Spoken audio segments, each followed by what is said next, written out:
नमस्कार,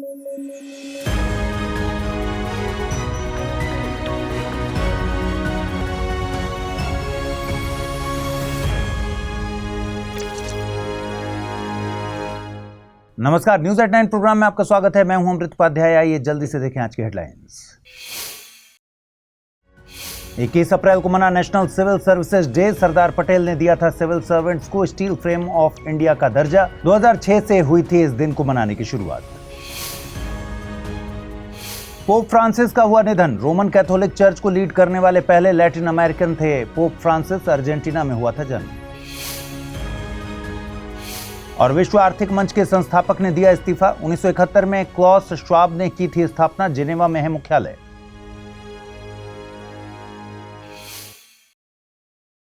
आइए खबरों की शुरुआत करें। 21 अप्रैल को भारत में नेशनल सिविल सर्विसेज डे के तौर पर मनाया जाता है। सिविल सर्वेंट्स भारत में एडमिनिस्ट्रेशन की बैकबोन होते हैं और ये दिन देश की प्रशासनिक सेवा में लगे सिविल सर्वेंट्स के कॉन्ट्रीब्यूशंस को रिकॉग्नाइज करने के मकसद से मनाया जाता है।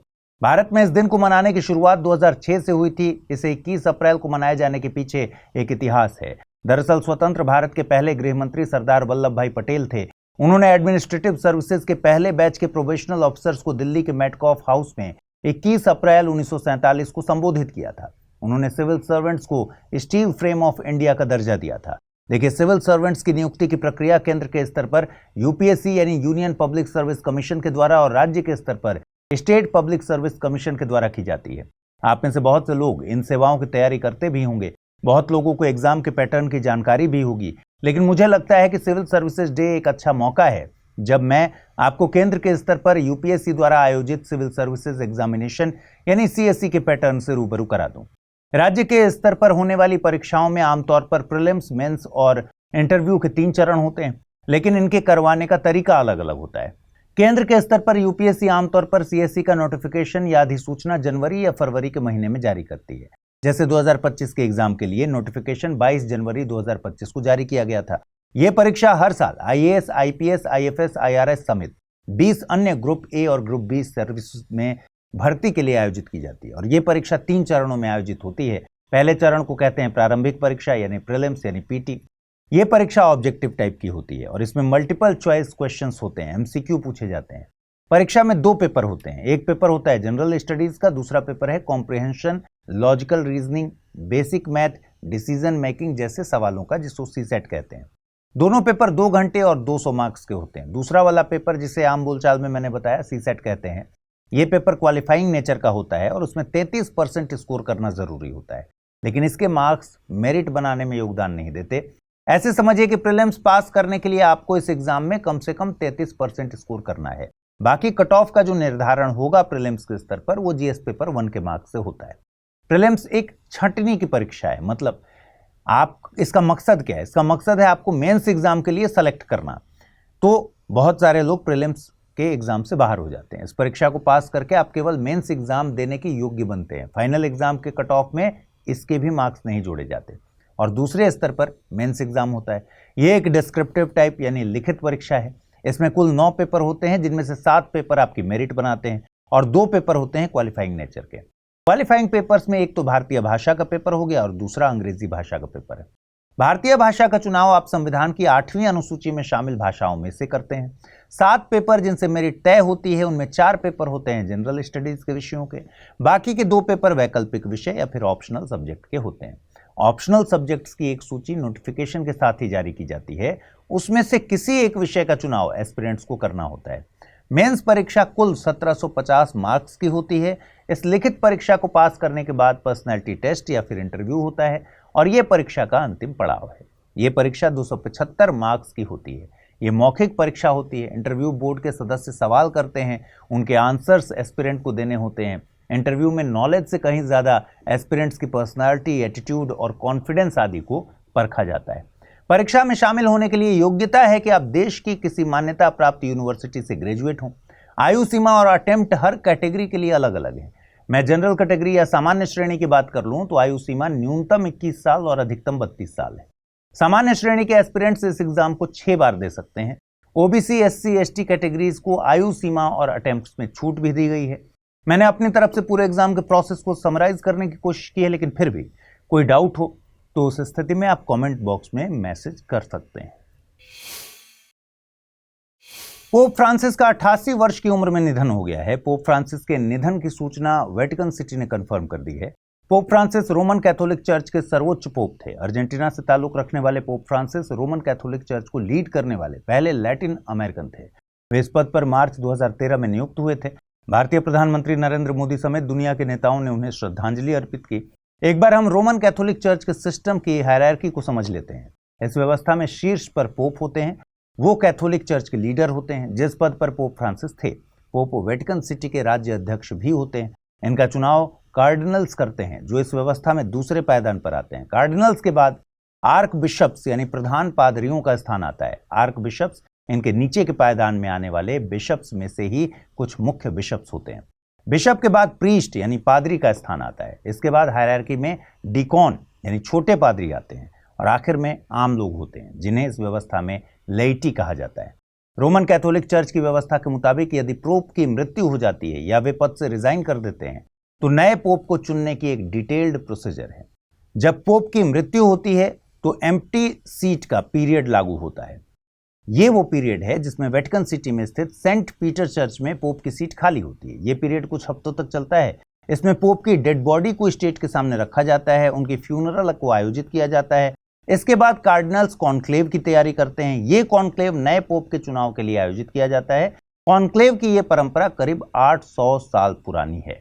ये कॉन्क्लेव सीट वैकेंट के तकरीबन 15 से 20 दिन के बाद आयोजित किया जाता है। इसमें रोमन कैथोलिक के दुनिया भर के कार्डिनल्स वेटिकन सिटी में मीटिंग के लिए एकत्रित होंगे। वर्तमान में 252 कार्डिनल्स मौजूद हैं, जिनमें से 138 ही नए पोप के चुनाव में वोट कर सकेंगे। ऐसा क्यों है? दरअसल 1975 में एक नियम लाया गया था जिसके मुताबिक 80 साल से ऊपर के कार्डिनल्स वोट के लिए एलिजिबल नहीं होंगे। जैसे वर्तमान में भारत में 6 कार्डिनल्स मौजूद हैं, जिसमें से 5 कार्डिनल्स इस चुनाव में वोट डालने के लिए एलिजिबल हैं। कॉन्क्लेव के शुरू होते ही कार्डिनल्स को आउटसाइड वर्ल्ड से बिल्कुल कट ऑफ कर दिया जाता है। वेटिकन के अंदर ही उनके रहने की व्यवस्था होती है, जहां पर टीवी, मोबाइल, न्यूज़पेपर, रेडियो सब कुछ बैन होता है। ये बैन कॉन्क्लेव के पूरा होने तक जारी रहता है। जैसे ही नए पोप का नाम डिसाइड कर लिया जाता है, वेटिकन स्थित सिस्टीन चैपल की चिमनी से व्हाइट स्मोक या सफेद धुआं निकलता है। यह धुआं बाहरी दुनिया को यह संदेश देने के लिए होता है कि नए पोप का चुनाव हो गया है। अगर आप आईएएस की तैयारी करते हैं तो आपके पास है एक सुनहरा मौका। आईएएस की संपूर्ण तैयारी को ध्यान में रखकर स्टडी IQ लेकर आया है नया फाउंडेशन कोर्स, जिसमें आपको कराई जाएगी प्रीलिम्स से लेकर इंटरव्यू तक की पूरी तैयारी। फाउंडेशन कोर्स में आपको 1000 घंटों से ज्यादा की live classes, 1-to-1 mentorship, daily current affairs, test series, CSAT की क्लासेस, प्रीलिम्स और मेंस रेजिडेंशियल प्रोग्राम और इंटरव्यू गाइडेंस प्रोग्राम तो मिलता ही है। साथ ही सबसे बड़ी सुविधा के तौर पर आपको मिलती है प्रीलिम्स पास करने पर पूरी फीस वापस की गारंटी। इसके अलावा टेस्ट में टॉप करने पर आपको हर महीने मिलेगा 11,000 रुपीज जीतने का मौका। तो तुरंत कीजिए अमृत लाइव कोड का यूज और जुड़िए सबसे कम प्राइस में हमारे बैच के गोल्ड, प्लैटिनम और डायमंड प्लान के साथ। अगर फिर भी कुछ कंफ्यूजन हो तो डिस्क्रिप्शन में दिए गए लिंक पर क्लिक कर दीजिए या फिर amrit@studiiq.com पर मुझे मेल कर दीजिए। भारत के मुख्य आर्थिक सलाहकार यानी CEA अनंत नागेश्वरन ने जॉब्स को लेकर कोलंबिया इंडिया समिट के दौरान एक महत्वपूर्ण बयान दिया। उनके मुताबिक भारत को अगले 10 से 12 सालों तक हर साल 8 मिलियन जॉब्स जनरेट करने की जरूरत है। ये बात उन्होंने 2047 तक देश के विकसित भारत 2047 के विजन के मद्देनजर कही है। गौरतलब है कि भारत सरकार ने साल 2047 तक भारत को विकसित देश बनाने का लक्ष्य तय किया है। इसके अलावा देश की GDP में विनिर्माण सेक्टर की हिस्सेदारी को बढ़ाने की बात कही है। विकसित भारत के लक्ष्य के रास्ते में उन्होंने सबसे बड़ी चुनौती देश की बड़ी जनसंख्या को बताया। साथ ही इस बड़ी जनसंख्या के लिए बाहर के देशों में वो जॉब्स अपॉर्चुनिटीज नहीं है जो पिछले 30 सालों से मौजूद थी। इसलिए देश में जॉब्स क्रिएशन पर सबसे ज्यादा फोकस की जरूरत है। साथ ही भारत को अपनी वर्किंग पॉपुलेशन को AI जैसी तकनीक वाली दुनिया के लिए तैयार करना होगा। CEA के मुताबिक भारत ने कोविड के बाद अपनी ग्रोथ रेट 8% के आसपास मेंटेन की है। हालांकि हालिया समय में इस ग्रोथ रेट को मेंटेन कर पाना एक मुश्किल टास्क है, लेकिन फिर भी अंकटाड यानी UN ट्रेड एंड डेवलपमेंट ने अपनी हालिया रिपोर्ट में 2025 में भारत की ग्रोथ रेट 6.5% के करीब आंकी है, जो कि वैश्विक स्तर पर चल रही मंदी के लिहाज से एक अच्छा नंबर है। आपको बता दें कि CEA भारत सरकार में सचिव के स्तर का पद है। CEA भारत सरकार के वित्त मंत्रालय के आर्थिक मामलों के विभाग के आर्थिक प्रभाग के प्रमुख होते हैं। विश्व आर्थिक मंच यानी WEF के संस्थापक क्लॉस श्वाब ने बोर्ड ऑफ ट्रस्टीज के प्रमुख के पद से इस्तीफा दे दिया है। वे 87 साल के हैं और उन्होंने अपनी उम्र का कारण बताते हुए पद से इस्तीफा दिया। इसके बाद WEF ने एक अपॉइंटमेंट कमेटी गठित की है जो कि नए प्रमुख का चुनाव करेगी। तब तक इस पद पर अंतरिम प्रमुख के तौर पर पीटर ब्रेबेक लेटमैथ को नियुक्त किया जाएगा। आपको बता दें कि विश्व आर्थिक मंच पब्लिक प्राइवेट कॉर्पोरेशन के लिए एक अंतर्राष्ट्रीय संगठन है। इसका गठन 1971 में क्लॉस श्वाब के द्वारा एक नॉट फॉर प्रॉफिट फाउंडेशन के तौर पर हुआ था। 2015 में स्विट्जरलैंड ने इसे international organisation for public private corporation का दर्जा दिया था। इसका मुख्यालय स्विट्जरलैंड के जिनेवा में है। इसका मुख्य मकसद नीति निर्माताओं और प्रमुख कॉर्पोरेट फर्म्स के लिए फोरम मुहैया कराना था, जहां पर ये वैश्विक मुद्दों पर चर्चा कर सकें। ये संस्था कई रिपोर्ट्स पब्लिश करती है, जिनमें से global competitiveness report, global gender gap report, energy transition index, global risk report, global travel and tourism report आदि प्रमुख है। 2009 में यूपीएससी द्वारा पूछे गए एक सवाल को देखिए। सवाल ये पूछा गया कि निम्नलिखित में से कौन विश्व आर्थिक मंच के संस्थापक हैं?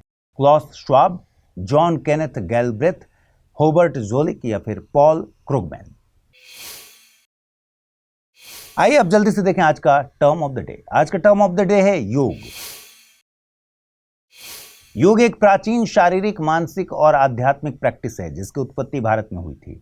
योग शब्द संस्कृत से लिया गया है और इसका अर्थ है जुड़ना या एकजुट होना, जो शरीर और आत्मा के मिलन का प्रतीक है। और ये मिलन होता है कुछ आसन, प्राणायाम, मेडिटेशन और नैतिक सिद्धांतों के जरिए। 21 जून का दिन दुनिया भर में अंतर्राष्ट्रीय योग दिवस के तौर पर मनाया जाता है। यूएन में अंतर्राष्ट्रीय योग दिवस मनाने का प्रस्ताव भारत की तरफ से ही पेश किया गया था और इस प्रस्ताव को रिकॉर्ड 175 देशों का समर्थन मिला। 11 दिसंबर 2014 को यूएन ने 21 जून को अंतर्राष्ट्रीय योग दिवस मनाने का प्रस्ताव स्वीकार किया। पहला अंतर्राष्ट्रीय योग दिवस साल 2015 में आयोजित किया गया था। वहीं 2016 में योग को यूनेस्को की representative list of the intangible cultural heritage of humanity में शामिल किया गया है। आइए देखते हैं आज का रैपिड न्यूज। ऑपरेशन अटलांटा यूरोपीय संघ का एक नेवल ऑपरेशन है जिसका कार्यकाल फरवरी 2027 तक बढ़ाया गया है। ऑपरेशन अटलांटा मुख्य रूप से पश्चिमी हिंद महासागर और रेड सी के लिए है। इसकी शुरुआत 2008 में सोमालिया के तट पर समुद्री डकैती को रोकने के लिए हुई थी। अब इसका काम वर्ल्ड फूड प्रोग्राम के जहाजों की रक्षा, ड्रग तस्करी और अवैध मछली पकड़ने वालों पर नजर रखना भी है। इसके अलावा मई 2025 में भारतीय नौसेना के साथ इसकी एक ज्वाइंट एक्सरसाइज भी प्रस्तावित है जिसका उद्देश्य समुद्री डकैती की रोकथाम करना है। पिछले साल रेड सी में हूती विद्रोही की गतिविधियों के कारण समुद्री डकैती फिर से बढ़ गई है और अटलांटा ऑपरेशन 48 से 72 घंटे में जवाब देने की क्षमता रखता है। यूके में पहली बार एक महिला ने डोनेटेड वूम्ब से एक बच्चे को जन्म दिया है जिसमें यूटेराइन ट्रांसप्लांट तकनीक का इस्तेमाल किया गया है। दरअसल कुछ महिलाएं गर्भधारण नहीं कर पाती क्योंकि उनका गर्भाशय नहीं है या काम नहीं करता। उनके लिए अब यूटेराइन ट्रांसप्लांट तकनीक एक नई उम्मीद बनकर सामने आई है। ये सर्जरी उन महिलाओं के लिए है जिनका जन्म से गर्भाशय नहीं है या जिन्हें किसी बीमारी या कैंसर के कारण हिस्टेरेक्टोमी यानी यूट्रस हटवाना पड़ा है। यहाँ ध्यान रखने की जरूरत है कि यूटेराइन ट्रांसप्लांट अस्थायी होता है और आमतौर पर 1 या 2 गर्भधारण के बाद हटा दिया जाता है। भारत में पहला यूट्रस ट्रांसप्लांट 2017 में पुणे में हुआ था। अब तक 100 से ज्यादा ट्रांसप्लांट हुए हैं और 50 से ज्यादा बच्चों का जन्म हुआ है। इसकी सफलता दर 74% है। भूटान अब ग्रीन क्रिप्टो करेंसी की माइनिंग पर काम कर रहा है जिससे वो अपनी अर्थव्यवस्था को मजबूत करना चाहता है। ये माइनिंग पूरी तरह से हाइड्रो पावर से की जाएगी जिससे इसमें कार्बन उत्सर्जन नहीं होगा। ग्रीन क्रिप्टो करेंसी का मतलब है कि इसे कोयले या तेल जैसी चीजों से नहीं बल्कि रिन्यूएबल एनर्जी जैसे पानी, हवा या सोलर एनर्जी से माइन किया जाता है। ये पहल भूटान के ग्रॉस नेशनल हैप्पीनेस मॉडल के अनुरूप है जो पर्यावरणीय संतुलन और सस्टेनेबल डेवलपमेंट पर बेस्ड है। इसके जरिए भूटान ग्रीन डिजिटल फाइनेंस का ग्लोबल हब बनने की दिशा में आगे बढ़ रहा है। इससे देश की हाइड्रो पावर क्षमता का बेहतर उपयोग होगा और युवाओं के बाहर जाने की दर भी कम हो सकती है। यह कदम आर्थिक विविधता और पर्यावरण की सुरक्षा दोनों को साथ लेकर चलता है। इसरो ने हाल ही में PSLV रॉकेट के लिए इंडिजिनस सैटेलाइट नोजल डाइवर्जेंट का सफल परीक्षण किया। यह नोजल डाइवर्जेंट रॉकेट का वो हिस्सा होता है जो एग्जॉस्ट गैस को तेजी से बाहर निकालता है जिससे थ्रस्ट पैदा होता है। यह हिस्सा 1100 डिग्री सेल्सियस से ज्यादा तापमान और दबाव सहता है। पहले इसमें कोलंबियल C103 नामक मेटल इस्तेमाल होता था जिसका इंपोर्ट किया जाता था। अब इसरो ने खुद स्टेलाइट नामक नया धातु मिश्रण तैयार किया है जिसमें कोबाल्ट, क्रोमियम, निकल, टंगस्टन और आयरन होते हैं। यह नया नोजल तमिलनाडु के महेंद्रगिरी स्थित इसरो प्रोपल्शन कॉम्प्लेक्स में डेवलप किया गया। इससे विदेशों पर निर्भरता खत्म होगी, लागत में 90% तक की बचत होगी। यह आत्मनिर्भर भारत के तहत भारत की स्पेस टेक्नोलॉजी को मजबूत करेगा। क्रॉप यानी comprehensive remote sensing observation on crop progress तकनीक से कुछ आंकड़े जारी किए गए हैं। जैसे इसने रबी सीजन 2024-25 के लिए गेहूं उत्पादन 122.724 मिलियन टन होने का अनुमान लगाया। यह प्रणाली इसरो द्वारा विकसित की गई है और यह सैटेलाइट के जरिए फसल की बुआई और कटाई की निगरानी करती है। इसमें EOS-04, EOS-06 और रिसोर्स सेट 2A जैसे सैटेलाइट से ली गई ऑप्टिकल और रडार इमेजरी का प्रयोग हुआ है। यह प्रणाली 5x5 किलोमीटर क्षेत्र में प्रमुख गेहूं उत्पादक राज्यों के 8 लाख हेक्टेयर क्षेत्र को कवर करती है। इसमें फसल की स्थिति, बुआई की तारीख और क्षेत्र का सटीक आकलन किया जाता है। साथ ही यह तकनीक खाद्य भंडारण, सूखा, बाढ़ या कीट जैसे संकटों में उपयोगी साबित होती है। आइए जल्दी से देखें आज के बुलेटिन पर आधारित सवाल। पहला सवाल है, ऑपरेशन अटलांटा संबंधित है यूएसए से, यूरोपियन यूनियन से, भारत से या फिर चीन से? अगला प्रश्न है, हाल ही में पोप फ्रांसिस का निधन हो गया, वे किस देश से संबंधित थे? अर्जेंटीना, मैक्सिको, इटली या फिर स्पेन? आइए देखिए पिछले बुलेटिन में कौन से सवाल पूछे गए, उनके सही जवाब क्या हैं। पहला सवाल था, मोइदाम्स क्या है? प्राचीन मंदिर, किले, अहोम राजवंश के दफन टीले या फिर व्यापारिक चौकियां? सही जवाब है विकल्प सी यानी अहोम राजवंश के दफन टीले। दूसरा प्रश्न था, खबरों में रही V2G तकनीक संबंधित है क्वांटम कंप्यूटिंग से, इलेक्ट्रिकल व्हीकल से, खाद्य प्रसंस्करण से या फिर आर्टिफिशियल इंटेलिजेंस से? सही जवाब है विकल्प बी यानी इलेक्ट्रिक व्हीकल से। तो आज इस बुलेटिन में इतना ही। कल रात 9 बजे फिर से मुलाकात होगी।